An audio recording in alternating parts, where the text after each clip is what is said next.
Ngayong hapon nga naisipan namin lumabas upang kumain ng bulalo dito sa Amlan Negros. Pangalawang balik na pala namin ito dito. Sumakay kami ng tricycle papunta doon. Saglit na naman yung biyahe, hindi rin katagalan. Kasi nasa highway lang naman yung kainan. Yun naman ang apektado dito sa lugar na to, yung pagputok ng bulkan, yung Bulkan Kanlaon.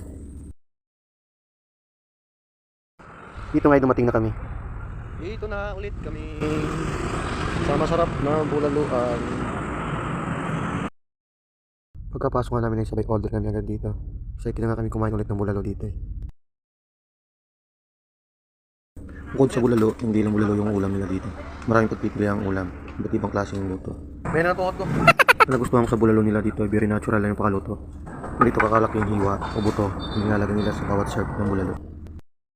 Dito nga ay nakaplex ako sa serve nila, talagang hindi ko kaya ubusin. Marami pala yung laman dyan sa ilalim, hindi lang nakikita sa video. Kung ikaw ay natatakam, paki-like and share naman ang video na to. At paki-comment na lang din para alam ko kung saan nakakarating yung video ko. Hey, bawal mo kayo? Dito nga pinagpawisan si Baldo. Dahil sa mainit pa sa bawat sa mainit na kanin. At dahil sa manghang na sili. Dahil sa sarap at dami ng sabaw, mapapa-adrice ka talaga. Mabibitin kung isang rice na talaga kainin mo.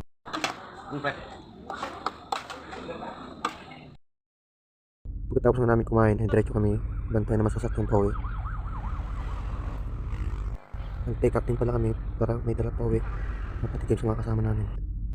Serena, kasanding!